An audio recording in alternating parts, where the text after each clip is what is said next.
Our V's are rising with the 1.0 release of the dungeon crawly, base buildy, blood-sucking V Rising.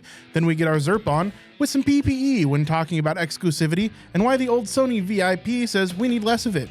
And we finish things off with some more Final Fantasy VII Rebirth. Hi, I'm Nick, and I can't draw you silly pictures if you don't request them. Hi, I'm Josh. Exclusivity. Good for monogamy, bad for consoles. My name's Andy. This is Video Game Tango, and make sure you listen or watch to the end of the podcast. We got a little something special for you. Hey, welcome back, everybody. Oh, why you make face noises right when we're fucking noise flooring? Practicing my Like Jim Carrey. Red leather, yellow leather. Aha. Human Torch was denied his 401k. So, hey, we're back. I know that we've had a little bit of a hiatus. Yeah. We'll talk about that a little bit later. We've been discussing behind the scenes things. My cat was licking her toes, and I had to watch on Wednesday nights. It's not a sex thing. No, it wasn't. It's just cute. Totally. I made some TikToks. I went 100% non sequitur with that. Yeah, we have a few short articles for you, but the majority of the time in the back half of the cast is going to be devoted to some meta-textual, contextual speech. Yeah. We want to talk about where VGT is going in 2024, what we want to do, beyond. What you want to see. This is not a pleading request for input. It is a feverishly pleading request for input. But first, we're going to talk about some games and some game-related content. Yes, indeed. Up first, I have a game that really struck home with me. The feeling and flow and gameplay loop of something like Diablo, the nice isometric action RPG feel, along with the survival crafting of base building, all fit within the gothic vampiric wrappings, is V Rising, a game that's been in early access for quite a while. And one of those rare gem early access games that had you not told me it was early access, I would have assumed it was already at 1.0. This game has had content and polishing and a lot of great work put into it well before it's even fully released. And thankfully, we actually have a actual 1.0 release date finally announced today. Excuse me. I believe. Is the burp funny? Just all the noises. There's a shuffle, a cough, a burp. A full 1.0 release on May 8th. Originally, it was going to be quarter two sometime this year. That is right around the corner. That is within a month. Now, we played it a little bit together. We all tried to get together. We got probably about halfway through the original game's content. I have since played it through solo, all the way through their first free expansion, Secrets of Gloomrot, which added a new zone, new bosses, all that. And I love this game to death. It's great. Its ability to give you a lot of quality of life improvements at server creation means that having already played through the majority of it with my friends, I was able to make a new server, crank all the drop rates of everything up way high so I didn't have to grind shit out needlessly. And it sounds like from the massive list of stuff they posted that 1.0 is actually going to be worthy of the name.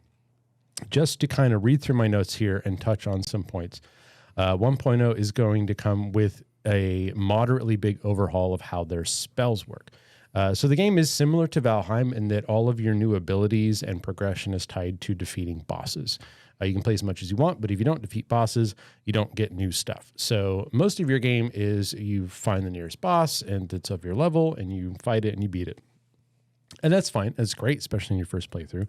But once you play the game more than once or you're playing on a new server, there's lots of multiplayer servers, it gets stale doing the same thing over and over again. So they're introducing a system called spell points where bosses are actually going to, besides the new stuff they give you that you would normally get for killing that particular boss, they give you these points that can then be spent to unlock any of the game's spells. Now, the spells have a complexity rating 1 through 3, not a strength rating. So your early game bosses are going to give you level 1 like chaos points, so you can get level 1 chaos spells. But pretty quickly, once you reach about mid-game, you can actually essentially spec your character into exactly the kind of abilities you want, which is really nice for repeated playthroughs, which a game like this is great for. On top of that, they have an entire new endgame zone they're going to add, which is going to have a lot of mechanics tied into how their new spell system works, which is very cool. On top of that, another big problem is this is a base building game, and you spend a lot of time building and restructuring your base, and there are certain locations you can build them in. And it's very common to build a starting base in the starting zone, but then quickly have to travel really far to get to new areas. And who wants to take the time to rebuild their whole base? Mm-hmm.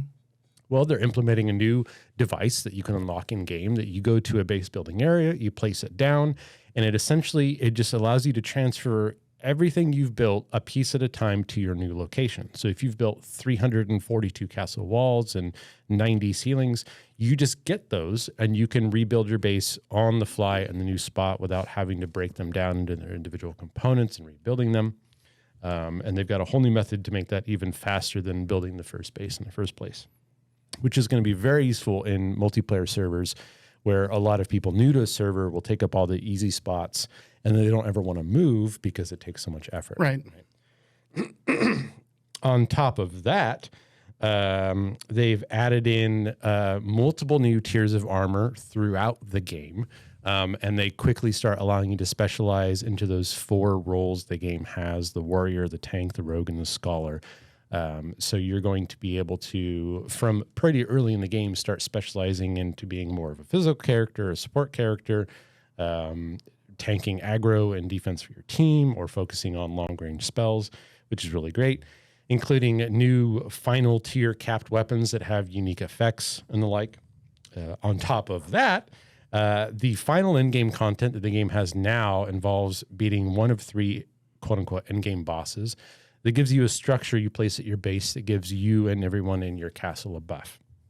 Well, that kind of didn't really work out well for multiplayer, and it didn't really have a whole lot of effect in solo play or non-PvP. So they're changing that to a system where they drop a amulet that one character gets to wear that gives you unique abilities and a lot of strong power, but especially in the PvP multiplayer means that you can lose it if you die. Okay. Which is a fun new way to keep the end game fresh for PvP players. On top of that, they're going to have a full transmog capability. So if you have a particular armor set you like, you can make your character look like that. They're going to have free multiple color palettes for every armor set from what I read.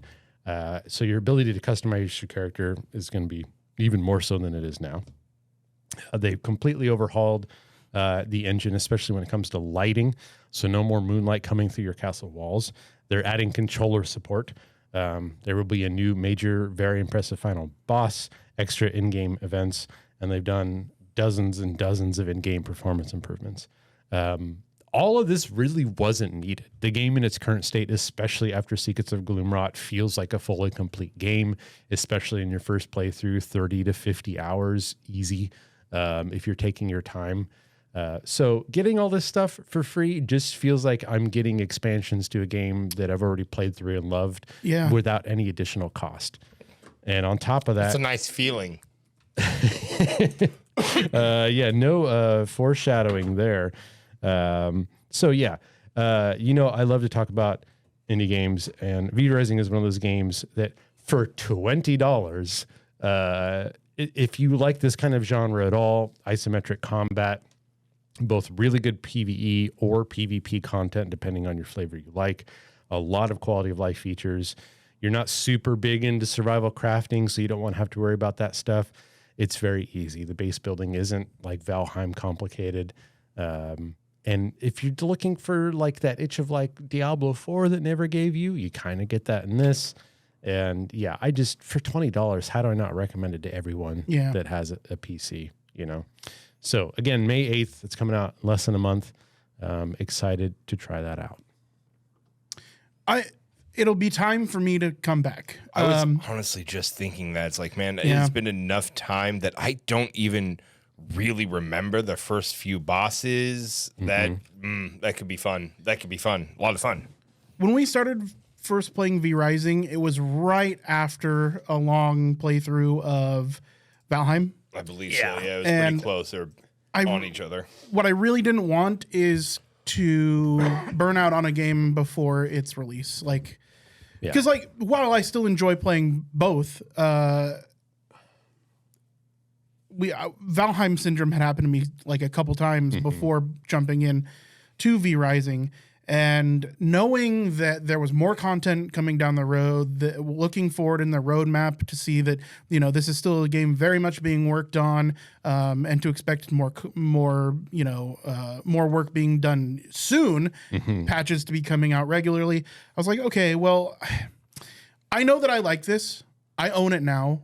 I'll come back for 1.0. Yeah. And that's really what I decided pretty early on. I think if we had gotten farther in, I probably wouldn't have gone back through single player and played through Gloomrot. Yeah. But Gloomrot itself was another 10 to 20 hours of content, and having only gotten about halfway through the game and liking it. Yeah, I can totally see the feel of okay, we know this game is going to get a lot more content. It's fine enough as it is now. Let's really experience it once it's shown everything it has to give. I just really didn't feel like getting all of the content experience, and then, the next few patches are just going to be sprinkles, right? So I look forward to jumping in with especially the amount of content they're bringing to it, but what they've already brought also since the last time I played. So I'm looking forward to getting all of that at once. I am kind of a guy that while I like serialized shows that come out every week, I also do like to binge, and getting it all at once. I think would feel better for me in V-Rising. So I am looking forward to coming back to it, especially having quit earlier than even you guys did. I think I only played 1 or 2 nights with you guys before I decided I'd had enough. So I do look forward to that. But yeah, like you said earlier, it was a full game. When I paid for it for $20, I thought I was buying a game. It's oh, this is okay. It's in early access, and it's good to see that the money, they didn't just cut and run with that shit, because it would have been easy. It would have been easy to just take the money with what they had and cut it. But especially I've got a dozen games in my Steam library that released and then they updated twice, and their last update was 4 years ago, and just radio silence. Especially considering that V-Rising did get an explosive release when it came out in early access. It was a big deal. Yeah, I mean, you had the likes of Asmon Gold and Shroud playing it, so that's gonna massively increase sales. So they could have easily gotten run. Surpassed 1 million sales in a week. Yeah, and that was back in May of 2022. So 2 years now. Yeah, no, I 100% believe it. So yeah, good for them. I'm looking forward to getting into it. Josh. Yeah. Oh, real quick. Oh. It is also on PS5. Oh, good. Hey, look at that. Throwing that out there. I could see that working really well on controller. According to Wikipedia or Google. Anyways, continue. Well, that kind of touches on the hot topic that has been in the industry meta the last few weeks is video game exclusivity. What platform you have, what games are coming out on it, and probably the reason you bought that particular platform. Now, in an interview with VentureBeat, the former CEO of Sony Interactive of America, Shawn Layden, said that when a video game costs exceeds $200 million, exclusivity is your Achilles heel.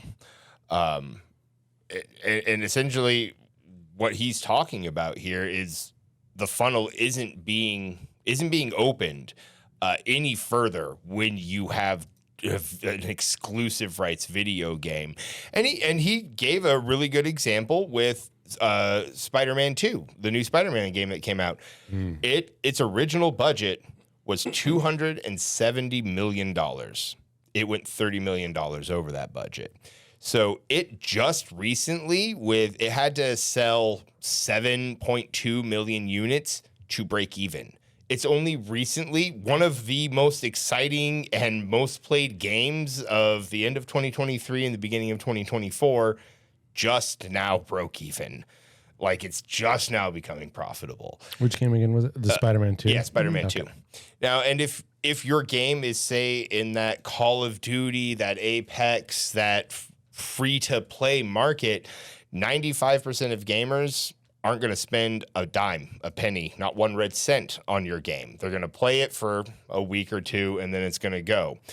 So ultimately, what exclusivity comes down to is you're not introducing more players to your games, because most people, GTA, hugely popular game. Again, 95% of people aren't going to spend money on shark cards. That's just, they bought the game and they don't want to pay for it again. And that's where you're at. So this funnel isn't getting wider for people to make more money. So what they're doing is they're taking more money from the same people over and over and over again. And that is really starting to hurt the console market, and exclusivity just drives wedges in between there. Right now, Microsoft is thinking about letting Halo come out on the new Halo come out on Sony, because it's if they $250 million they'll make, or they could make almost $1 billion selling it with Sony. Why? Like, at what point does the name, the brand, the fact that Halo and Xbox is that worth $750 million? Maybe. I don't know. I mean, it's an interesting fact. It's an interesting idea to talk about, because there's a lot of people who were with this exclusivity thing who were up in arms about it. Now, for me, I want to play some of those games on PlayStation, but I don't necessarily want to have to buy a PlayStation 5 to do it. I'd love to give them some of my money, but I can understand people being upset a little bit. I guess. I don't know. It'd be weird to be able to play Halo on PlayStation, but ultimately, why shouldn't PlayStation people be able to play Halo? I don't see the problem with that. But it is an interesting, I don't know, it's an interesting idea. And a guy who's no longer in the industry, he sees it, calls him as he's seeing it, saying, yeah, it's a mistake to me. It's a mistake. You're losing money. Even if it's 10% of the market, why wouldn't you want to make 10% more, especially in a capitalist-driven market where the bottom line is all that matters, right? And every time a console generation comes out, development costs go up, and we've seen those ballooning in the last few years. So exclusivity. I mean, really, at the end of the day, it's like ignoring Nintendo, because Nintendo does their own thing. It's only Sony that has a rough deal here, and that's because Microsoft, for better or for worse, sees what they predict as the future in Game Pass, right? Yeah. Getting Game Pass everywhere is just their goal. Getting their games everywhere is just their goal. They're no longer going to be burdened by hardware sales determining how successful their gaming segment is. Versus Sony, who doesn't have the infrastructure of a company like Microsoft behind them to support that need for server space and that kind of thing. So Sony still is reliant on hardware sales to determine whether their gaming segment is successful or not. Which is why you see them crushing in hardware sale markets, right? And but that's also why you continue to see mostly Sony exclusive properties, right? Okay, that does make sense to a degree. It does. Like, yes, their games could make more money if they were on more platforms, but how do they sell more PlayStations?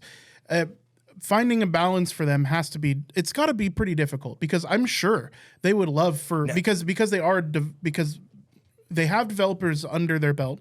They are a publishing company. They're one of the biggest publishing companies, and they could be making more money on these games on other platforms. But how are they going to sell their hardware? Because they still are a hardware manufacturer that relies on hardware sales. That's a very interesting side to that argument that I hadn't really thought about. It bottom line makes sense for Sony to have exclusivity because people buy the console to play the game. I almost did. It was close. It was that close. Exclusives are what drives which console you're going to buy. That's 100. That is true. That is true. Because in a nutshell, from a layman's perspective, you consider, okay, if there were no exclusives and your choice is Xbox versus PS5, well, one metric is what does Xbox do the PS5 doesn't, or vice versa. But the other metric from the developer side is, does Sony have the bandwidth and throughput to compete with Microsoft on a physical hardware production level? I don't know. Probably not, because Microsoft's got a lot more money now. But do they? But Sony, it's a risk. I mean, when you look, yeah, it is a risk. But Sony has been winning the console wars for quite some time. Like you look back at the Xbox 360 era, and you think the Xbox 360 was ubiquitous. It was in every home, right? Yeah. It's just here. It's just here in America, right? Sure, yeah, just in America. That's true. But when you actually zoom out a little bit, the PlayStation 3 sold more consoles in the US by the end of the cycle than the Xbox 360. Player, didn't it? Blu-ray player, and they also came out with more less expensive versions of the console. Yeah. So by the end of it, they were in parity or in sometimes less expensive than the Xbox 360. So PlayStation 3 eventually did beat Xbox in sales. PlayStation 4 handily beat Xbox One in sales, and PS5 is handily still beating the Xbox Series in sales, even despite the fact that Xbox has Game Pass and Xbox has the Series S out, which is a lower cost console out from the beginning, which Sony did not have a competitor for. They had the most expensive console at launch. They're still beating Microsoft in console sales. So it would be, I can see from Sony's side, it would be really hard to give that up by making fewer exclusives.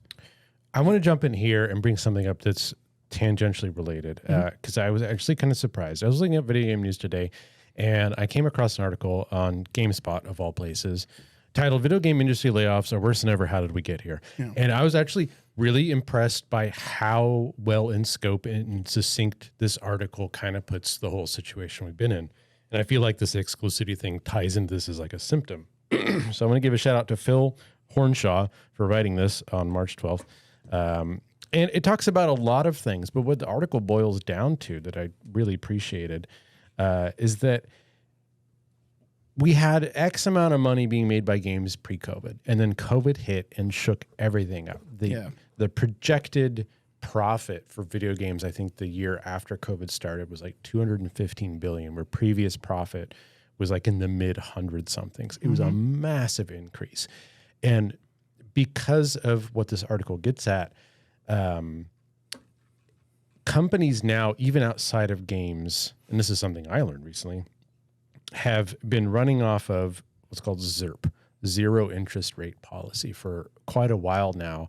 You can start up a company with a zero interest rate on your loans and attempt to get a lot of growth, because something I'm learning, being a poli-sci or business guy, is that businesses today are just not rated based off how profitable they are. They're rated based off their growth. Yep. And growth is king in everything. So we had this period, especially during COVID and games, where anybody can spool up a business and just attempt practically risk-free to make something. So it completely shifted almost overnight within a year, the whole dynamic of how the industry works with video games when it comes to risk to spend money. And then that shit tanked when COVID stopped. Yes. Right? They predicted some amount of growth. We only had 0.6% profit growth this year compared to last year for the quarterly financial reports. So there still is growth, and there has been essentially year-over-year growth. 0.6% is not what they want. Right. So it's not what it was projected either. This article is mostly about layoffs, but talking about exclusivity, I was trying to find it's a big article, but I mentioned here that like Embracer Group, who's been just, like it says, ravenously buying up everything they can. They said something in their most recently quarter report that, let's see here, our overruling principle is to always maximize shareholder value in any given situation. That's from Embracer Group. And this article talks about ECPR CEO's Ed Zitron referring to this as a rot economy, a system that favors the appearance of growth over businesses being healthy and sustainable. Yes. Yeah. So what is an exclusivity? It's a lump sum of money that you're essentially like saying, hey, we will make this game exclusive to us and we'll give you money. Like it's a desperate attempt to have something over your opponent, because over the last 2 years, this shit's tanked a lot harder than people had expected. Yeah. Because we're so short-sighted, we being these companies. Video games were great during COVID, but now that shit's tanking, suddenly we're laying people off and trying everything. And I'm not surprised that exclusivity is still a thing. Yeah, thanks, Reagan. I mean, this can spool off in the topics about like Suicide Squad and Skull and Bones and how this shit's all tanking, but I kind of see AAA games pivoting maybe not successfully, but heavily in a lot of directions over the next few years as people start to get super burnt out in games as a service. Because if every game is attempting to be this evergreen place you go, this Fortnite or whatnot, gamer only has so much time, right? And I don't know. It's interesting that you bring it up because I think there is a cultural shift coming. So not even just within the games industry, and I actually want to go back to ZERP for a second. So don't let me get straight too far. But, yeah, we'll get to you in a second, Josh. But there is a cultural shift coming. I read an article about YouTube and how people are like Mr. Beast exploded during the pandemic, and seeing these like call himself Mr. Squid Games, insanely. I don't even want to say altruistic, just bombastic displays of wealth and security and the things that, us as capitalists strive for, right? Seeing that kind of thing, like getting into the Gucci, getting into the like name brand stuff, like that got really rapidly big, really, really fast, especially with the Zoomer generation. I saw an article written about YouTube from somebody at YouTube that said that landscape is changing and it's happening very, very rapidly. They're seeing people getting back into more like not long form, not short form, but like middle of the road, 15 to 30 minute content where people are very down to earth and realistic, where people are, it's again, counterculture. It's a backlash to the high concentrated orange juice that is TikTok. That is exactly right. Yeah. And YouTube is trying to figure out how, because they've been throwing money at YouTube Shorts like crazy lately, right? And they're saying, well, now we may have to pivot back to a previous model, because what we're seeing now is like we're seeing organic growth back in the spaces that were popular just a few years ago, pre-pandemic, and we're seeing that people want to experience something a little bit more realistic. You can only be addicted to cocaine for so long. Right.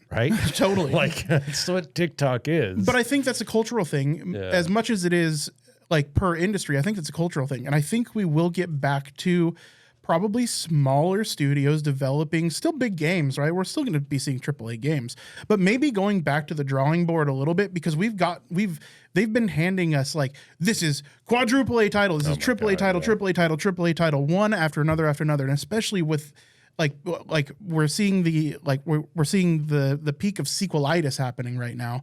I think that is part of that cultural shift. I do think that we're going to start seeing probably like these studios pulling back a little bit, working with smaller teams and working with smaller scopes. I hope. Yeah, that's my hope, at least. What were you going to say? I was going to say, I feel like we're actually already starting to see that.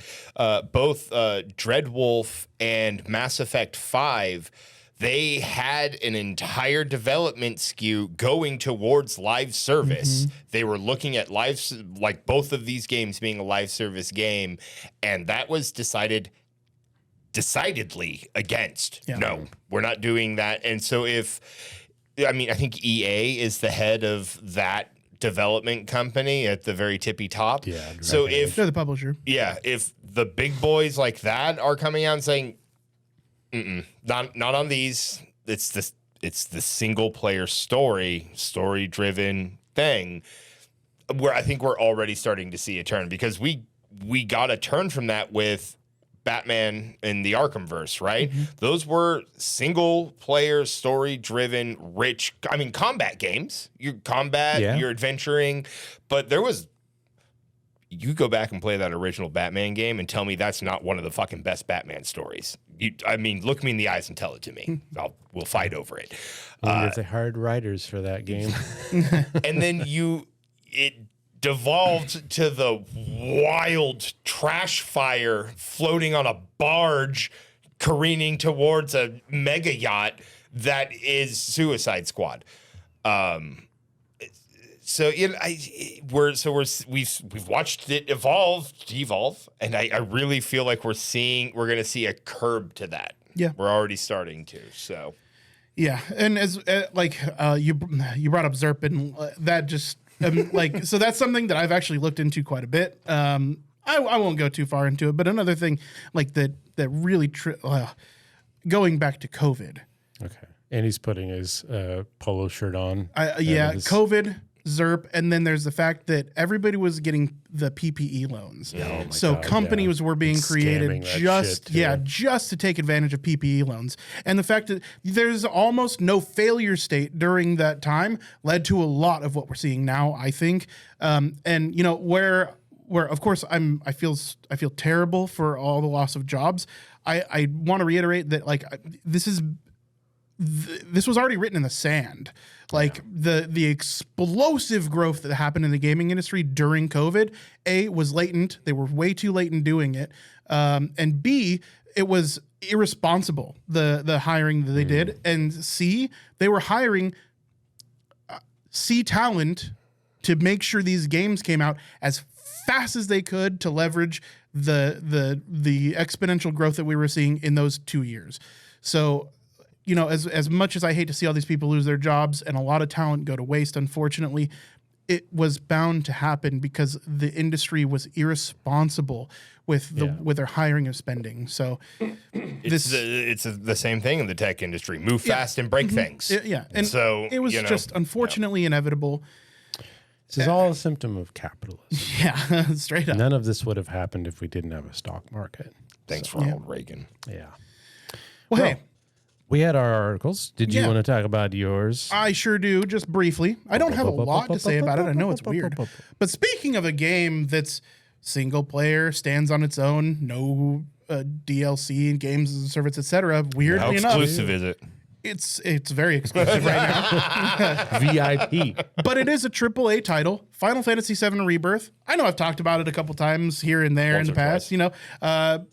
The game has come out, and we haven't had a podcast since. Mm-hmm. And I have been playing it as much as I have spare time, which is very little. I've got about 24 hours into the game now, and I expect about 50% of the way through the game or so. Okay, that's acceptable. That said, I am 100%ing the game. So as I am going, there is in-game UI that shows you what progress you have in each zone. He's one of those people. Well, for Final Fantasy, I am. He's got 900 Clorox seeds underneath his bed in his room.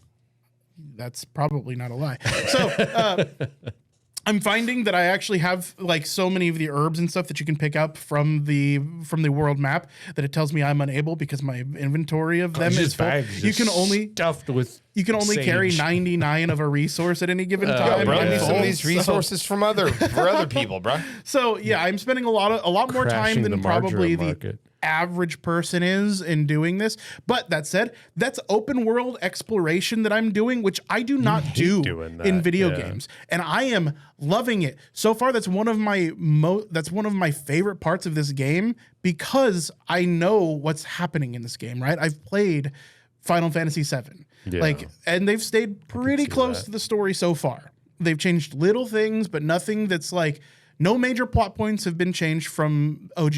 I expect that to change as I progress and get towards the end of Rebirth, of the second chapter of the story. Metal Gear shows up, yeah. Maybe. That said, I am having a ridiculous amount of fun. The game starts out effectively giving you a sequence of the past. That happens in the demo. You go back to Nibelheim while you're explaining it to your party. That's Tifa, Aerith, Barrett, Red 13. While you're in the city of Calm. That all takes place in the original Final Fantasy VII. Also, I am going to stay away from spoilers. There might be some very minor ones.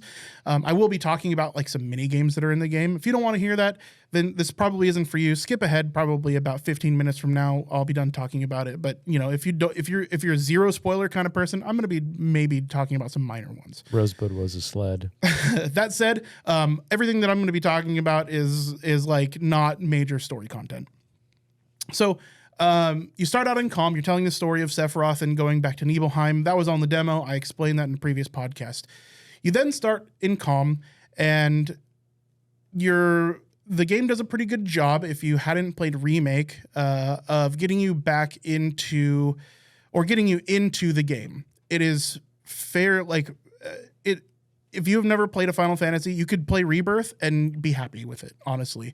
It gives you a good synopsis of the story beforehand for those that haven't played Remake or the original Final Fantasy VII, and then it gives you the past of Sephiroth and Cloud and gets you familiar with your characters. Okay. So it does a fairly good job at that. Square Enix did say that you could play this as your first Final Fantasy and you probably wouldn't be missing out. They were relatively accurate with that. I still do implore you, play Final Fantasy VII Remake or the original Final Fantasy VII before delving into this. It will give you probably a greater appreciation for what you're doing and what you're seeing. You are missing part of the story. You definitely are, for sure. At least the the little bits that make this an overall experience. So I do say you should play the previous games.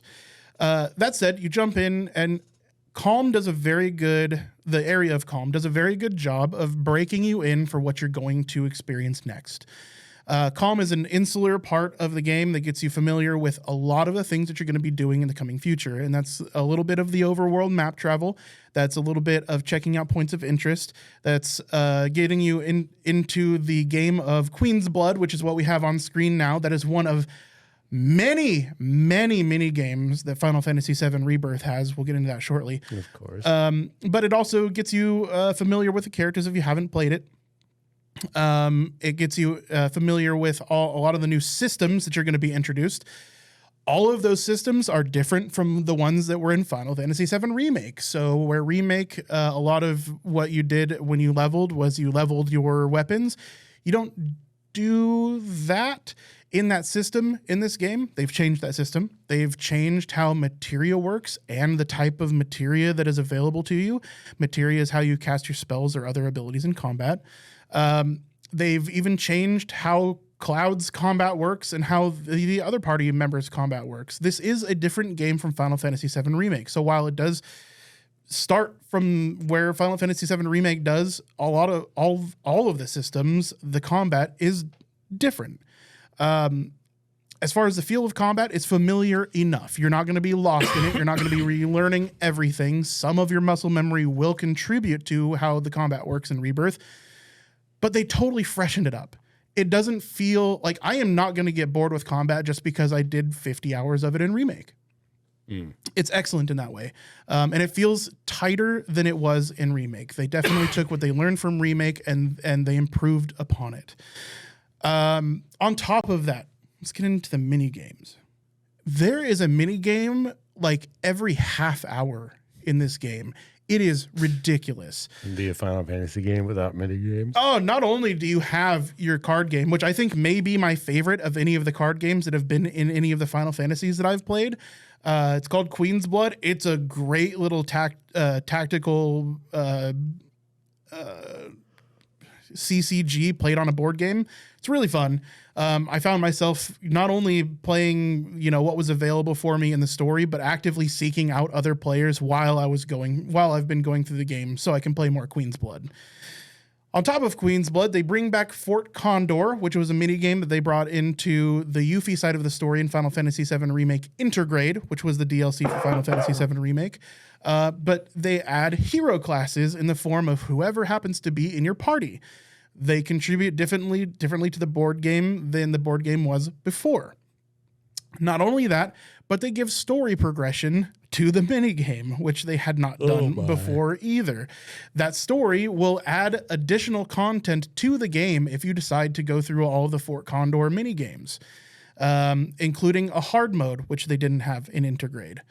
I found myself at one point playing a dolphin minigame that played just like Wave Racer on the Nintendo 64. I also found myself playing Fall Guys as a frog just outside of Junon. The Chocobo stuff is awesome. So Chocobos aren't... the Chocobo stuff isn't like it was in the original Final Fantasy VII.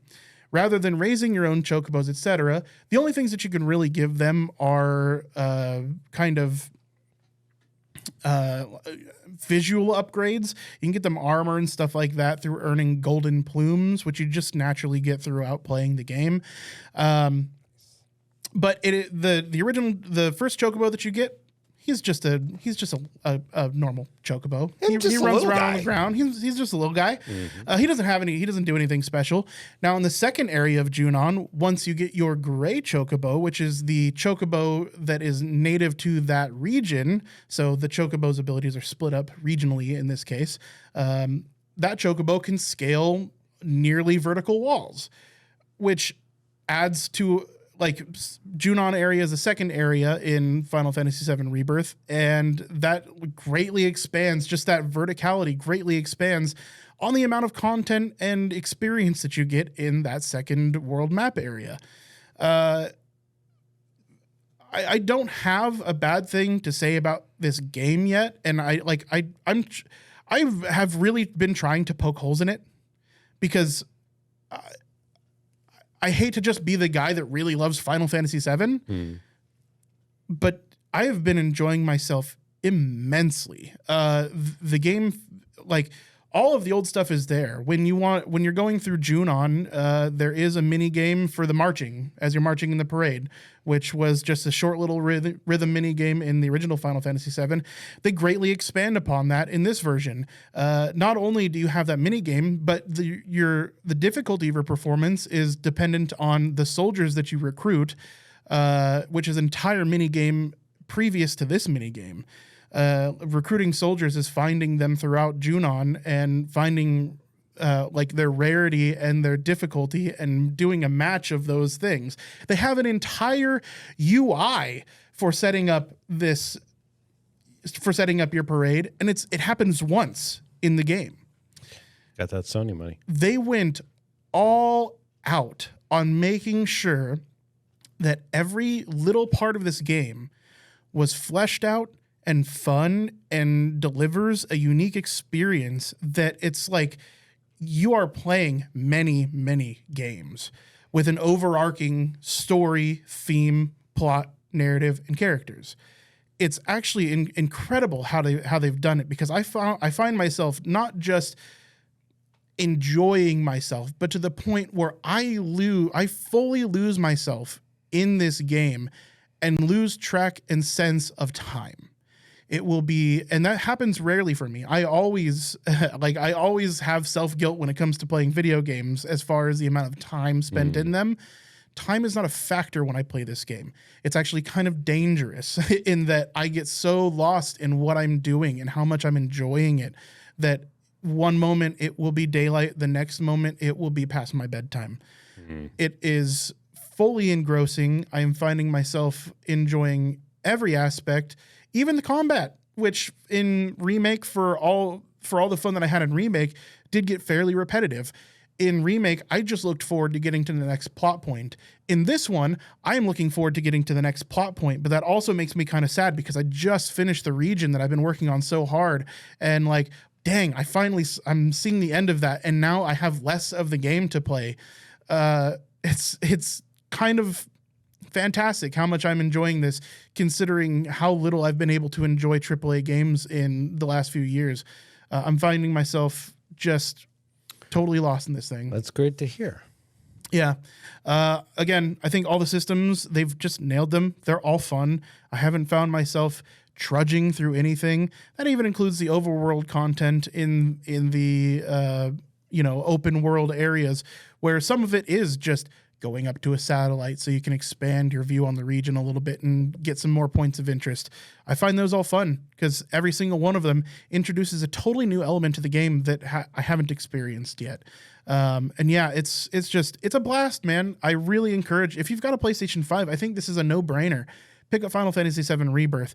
I would say pick up Remake and play that at least. If you haven't played original Final Fantasy VII, pick up Remake, play that first, and then get into Rebirth, because I think both of them are fantastic games. But this one it takes Remake and sets a new bar for content. This isn't just a remaster of an old game. This is a reimagining of what could have been. Like Square Enix took the last 25 years of game development and said, let's do Final Fantasy VII with all of the stuff that we have learned since, and let's really do it up. And God, it's amazing. not just that, but the graphics are of course incredible. It's a Square Enix title. The soundtrack, I don't know that I've heard the same song twice. There's over 250 songs on this soundtrack, and there's like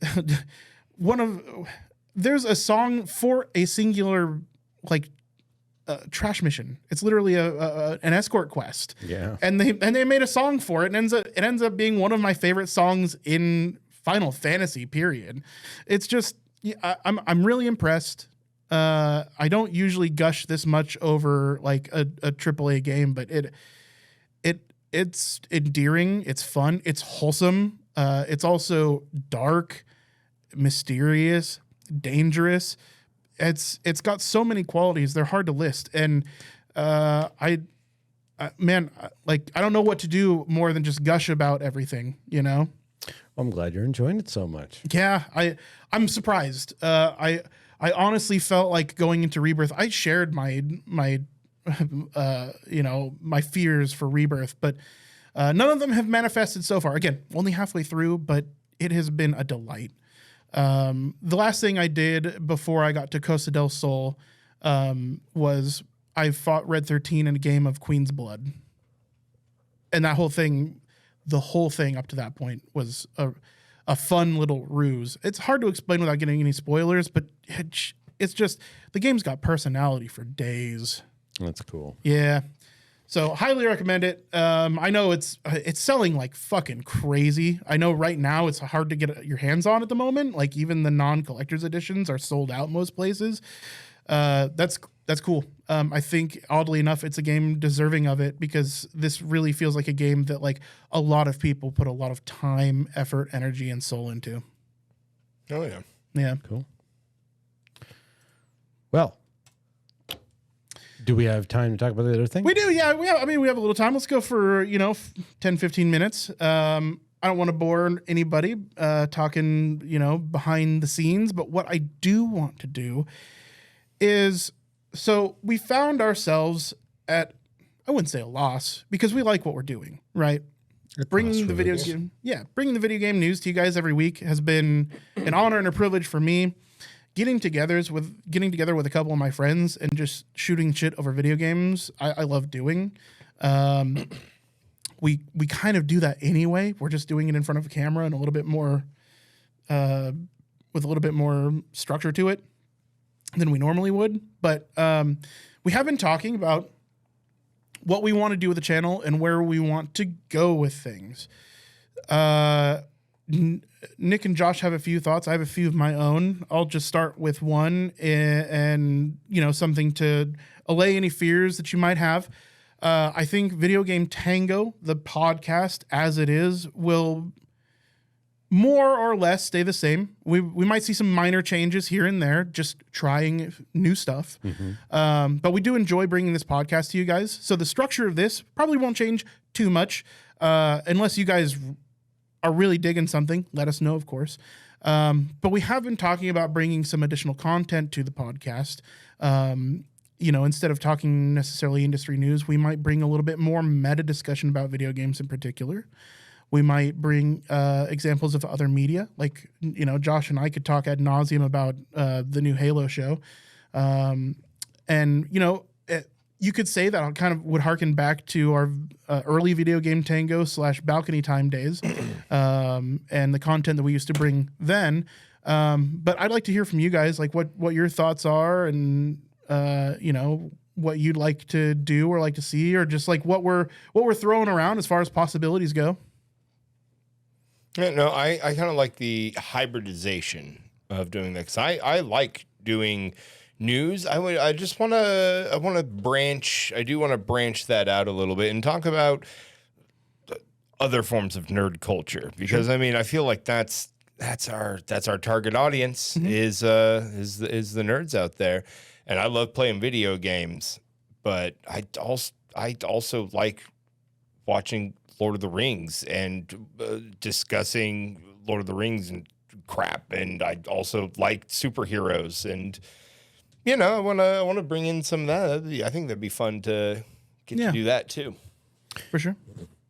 For me, my thinking has always been, well, what does the perfect situation look like to me? I mean, besides some ridiculous idea of growing big, I would love for the VGT thing that we do to have a core group of people that I can interact with, and that we can all talk about things we like and we don't like. We can do things together, whether that's gaming or, discussing topics. So community. I want community out of this. I'm not doing this to have a soapbox to spread my opinion on. Mm-hmm. I have no intention of like having drama with other social people. I'll have it with them. You can have that. But I want to be able to learn from and express my opinion, get my opinion changed on all these subjects. Like we're all veteran gamers and movie watchers and TTRPG players, and it's easy to be in a bubble. And I think, okay, well, like, what do I like out of my mildly perilous social relationships, right? I like people that I agree with enough, but not entirely, so that I can get, a different point of view. Yeah. So for me, where I want to see this go is the ability to interact more with chat on Twitch, or with posters on YouTube, or with people on Discord. And that's hard to do if we don't have an audience. And I feel like recently it's difficult, especially with real life problems, for us to talk ad nauseum about either industry news, which can be extremely depressing, or brand new video games that often we can't really afford right now to play. We're also older, so we find ourselves falling into grooves and playing the same thing over and over again. Like I've been sucked into Helldivers. But, I don't see it going the place that I want VGT to be for me. So like you said, Andy, we've been talking about like, where does this go? So our first thought is more content, which means us being online more through either Twitch or recording more. We don't want to dump too much more workload on Andy. But the idea, I think, that we've bandied about for quite a while now, is we need to find another day to start streaming. And the initial idea is to have that be stuff not necessarily related to cutting edge industry news or video game drama or new games, right? It can still be there. But we'll be talking about other stuff, like you said, Halo, or I spend way more time thinking about and watching and working on tabletop role-playing game content than I do video games. And that's something that I would love to discuss more. But again, before I finish, I'd love to hear from people. Yes. It's really, really difficult to get feedback. And I'm a problem too. There's a lot of things I consume that I don't give a lot of feedback on. I've been working on it. I've been trying to post more and even send emails to certain podcasts because I know now how hard it is to get someone even just to tell you if you're doing bad. We don't know. So, yeah. That's why I like to send out middle finger emojis. Yes, I'd love that. So and naughty, like, right. So normally during the podcast, I know we still in the are in the podcast, and sorry listeners if this isn't what you're here for, but we are interacting with our chat now, and that's something that we have said we will always do. But for the podcast proper, for the majority of the time, we don't address chat. We do if they have something to contribute that makes sense for the topic. But it's difficult because we're recording an audio feed. We want it to be short and concise. Right. And for audio listeners, we don't want to kill you with just shooting shit with chat. Like that doesn't seem like a fun experience on my way to work. Right. Yeah.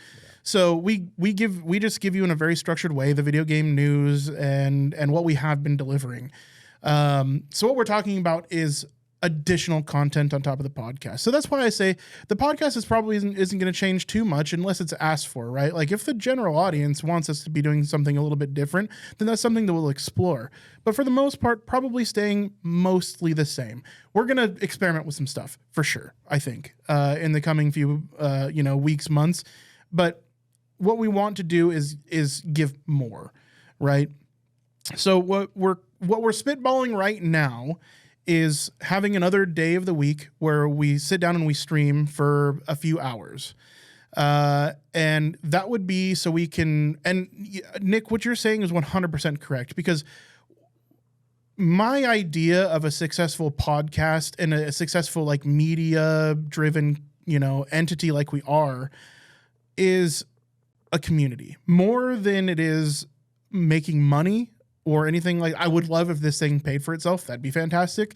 But as soon as we meet that, I'm happy. Like, I do want to see monetary growth happen. I'd like to see our doesn't? Right. I would. And that would be just so we could be doing this more, right? I'm not looking to get rich off of this shit. I'm just looking to be able to pay for this. That would be nice. At least break even. But even more than that is, if this were, if we were doing well enough that, we could each take a little bit of additional time off of work, work less and be here with you guys more. That would be optimal. But more than that, more than the monetary component of it, because that's less important, is building a community. And that's what I want. Getting a group of like-minded enough individuals, like everybody's different, but like-minded enough that we all get along, we can all have a fun time, and we all can contribute to each other's lives is the most important thing to me. If we were to have an active Discord and an active community that we could play games with, that would be like the goal for me. Yeah. And always has been more. And I've brought this up a few times in the past, and I brought it up again tonight. We were talking about the future of this podcast, and I said, well, are we still having fun doing it? Right. And we are. Like, we do enjoy getting together and talking video game news, industry news, talking that stuff with you guys in this format. It is hit or miss, though. There are weeks where it's like, I really don't feel like I have enough quality and quantity to contribute, that we're going into this blind. Mm-hmm. And that's why we say, like, some changes to the podcast are inevitable. We may bring a little bit less of a structured following articles kind of element and talk more on a meta level about games. Like, we had a 40-minute conversation on many things. It's when it comes cool to feel ideas. Like, what is it for Andrew, our friend, about Rocket League that makes it so iconically good for him? Mm-hmm. What is it about the morals and ethics of monsters in D&D that make them the way they are? Right. Why are MOBAs succeeding and also failing at the same time? These kind of, like you were saying, meta or like removed one level. We're not talking about a game or a industry news article. We're talking about gaming in general, or just more general topics. We're talking about things, bringing other media in, like we all went and saw Dune. We all have our thoughts on that. And it wouldn't be I think it would be fine to bring, a Dune conversation, a movie conversation into our video game podcast. I don't think that detracts from it at all. Let us know if you think it does. But I think that is going to be a little bit more of a direction that we're headed, a little bit more freeform and a little bit less structure. So we can just kind of do not only what we enjoy, but what we're like legitimately passionate about. Because I think more important than sticking with any kind of formula is doing something that we're passionate about, or talking about something that we're passionate about. And I think that will increase the quality of our content. And it will increase, we'll be talking about something that we're passionate about. It will just be somebody that is learned and passionate talking about a subject that they are learned and passionate about. Mm-hmm. We were talking about tabletop RPGs. We all carry in our own individual experiences with tabletop RPGs. For 20 years now. Yeah, and having played together for a long time in a lot of different systems. We've played it. We started in 3rd edition. We went to 3.5. We played the original Pathfinder. We did 4th edition. We've done 5th edition. We're doing Pathfinder 2.0. We're doing OSR right now. So we have and we've even done outside of that one-offs in different systems completely. So we have a lot of experience to bring with that. But even on top of that, we were talking meta on tabletop RPGs earlier out on the balcony. And I think that would be a great discussion with the audience that we already have. Because I think as important as video games are to us, so are these other mediums. And I think that's true of our audience too. Like if I can name a few people from chat That's Naughty Night. That's Baked Panda. That is Titan. That is Stormy. Konohula. We all do more than just play video games. So while it is a video game centric podcast, I don't think it needs to be a video game exclusive podcast. So I think we're going to be talking more forms of media, probably not all the time. It's probably going to be mostly video games, but there's no reason that we can't talk tabletop RPGs. No reason we can't talk comic books, especially if that's what we're into at the moment. Because I think that's talking about what we're into at the moment is more important than just talking about a subject, because that's what we're here to talk about at the end of the day. So if you're listening to this, if you're hearing this, if you're catching it through the radio waves, send us any feedback you can. We would greatly appreciate the 2-3 minutes of your day just to give us some input, and we will take it into consideration. Fully. Remember, utterly. We're on Facebook. So Video Game Tango on Facebook, Video Game Tango on Twitter. Go to videogametango.com, leave us a voicemail. Go to it's youtube.com/@videogametango. You can leave us a comment there on the video. However you want us to view your comment or your feedback, we have the means to do so. Shoot me an email at andy@videogametango.com.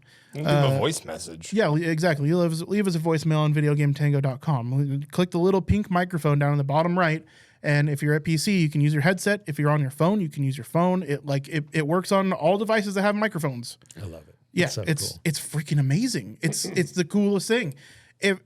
Also, we'll feature you on the podcast if you have something to contribute. So remember, there's a lot of ways to get a hold of us. I monitor every single one of them. So please, and my phone explodes when that happens. I just want you to know when somebody leaves me a voicemail, I get 7 notifications on my phone at the same time. So we will know if you guys are commenting or communicating with us. And remember, we do this live too. So Wednesday nights, come into chat. If you have a more nuanced tank that's really difficult to leave in a comment or something like that, jump into chat. We can literally have a one-on-one conversation with you. So there's just so many ways to contact us. If you have anything you'd like to contribute, we'd love to hear from you. But that aside, we definitely have some loose plans to bring you more content in the future. It will probably be streaming focused.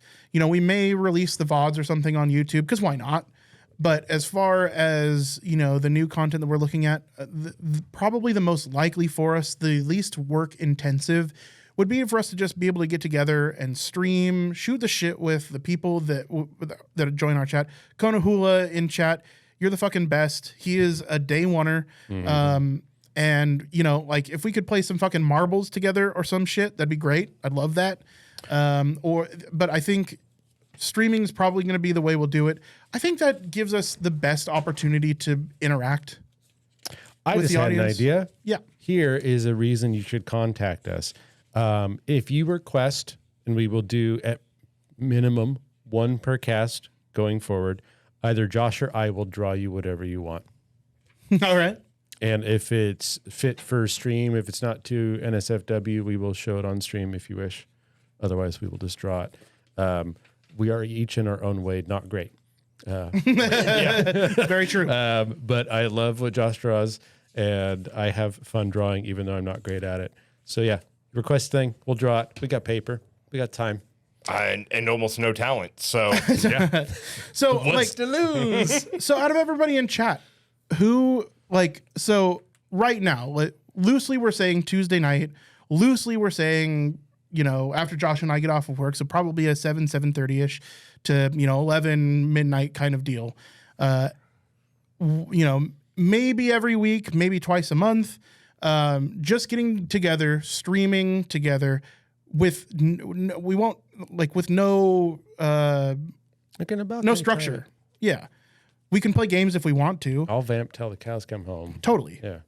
We could shoot the shit for a few hours, or we could end up playing a game together, or we could end up playing a game with stream, or we could end up having some kind that also caters to something that Josh and I have been talking about as far as channel growth goes, is giveaways. We would love, I prefer takeaways if you guys want to send us stuff. I probably have about 200 game keys that I'm not using from Humble Bundles and bullshit like that. So like, yeah, I wouldn't mind digging up the dredges of my Gmail account just to find those again. And yeah, just it would be exactly Naughty. It would be another opportunity to have interaction with chat, which we don't get during the podcast proper. So yeah, I think that's what we're leaning into right now. The exact form that takes, we're unsure, but it probably won't be here in the podcast studio because I don't know if you guys know this, but like, you know, we're in a. I call it a studio. We're in my living room. We're in 8 foot of lateral space. Well, let's see. There you go.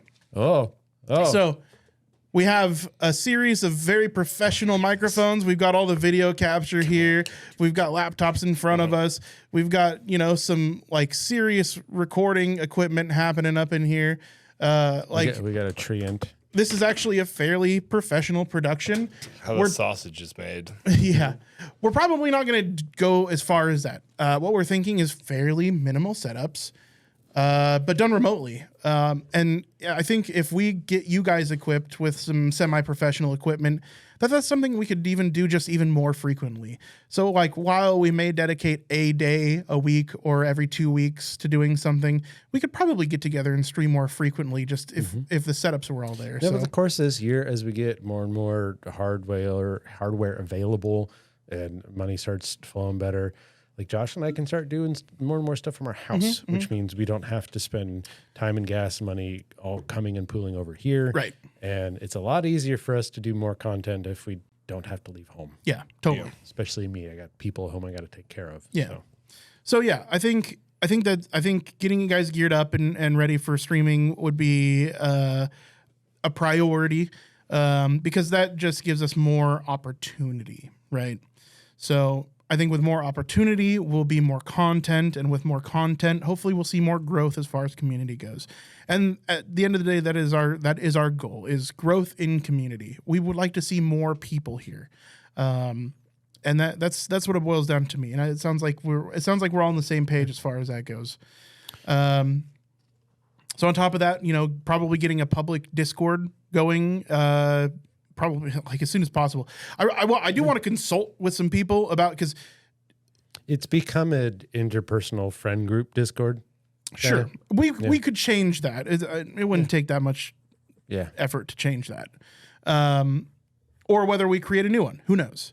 But at any rate, it isn't as simple as just opening a Discord and allowing everybody in, because we use Discord as a tool, and especially if we're going to be streaming, we can't have Discord raids happening during that, saying the N-word on our stream and that kind of thing. So I do have to look into, you know, the required bots, administrative roles, etc., to making a public Discord. So, you know, there's going to be some work that has to go into that. Right, Naughty. Yeah, Naughty's a perfect example. Is if you don't have the correct moderation in place of a Discord, you get hate rated, and then suddenly you're looking at potentially a ban on Twitch even. So we can't have that. So I have to look into all the specifics into what's needed for that. But you know, that will come in time. But but we're getting serious about like more content and driving a community-driven thing. So that's what we want to do. Those are our loose plans as of now. We would love to hear any feedback. So if if you guys are like, no, what I really want is this other thing, let us know. But we do want to know, like, you know, pending we do this additional night of content, what you would like to see, what you would like to hear more of. And as far as the podcast proper too, let us know if you're cool with the upcoming changes that we're looking at doing. And if you'd like to see additional other content on top of what we didn't talk about. Like you guys, I guess you haven't gotten a real feel for us. As far as the people that listen to the audio podcast, we're way less bumpy in person. That's true. As far as the audio podcast is concerned, you know, you guys haven't gotten a feel for who we are or really any kind of understanding of who we are as people, because that is kind of expressly given to our audience live on Twitch. So, you know, I think that's good. think we can wrap it up there. Yeah. So, yeah. So, guys, again, I want to thank everybody, of course, for being here. Definitely. And following what we have been giving you. There will be some changes coming down the pipeline, and just let us know what you'd like to see. All right? That's all we ask. Appreciate y'all for being here. VideoGameTango.com, YouTube.com/VideoGameTango, all that stuff. Ebomb.com. What? Ebomb.com.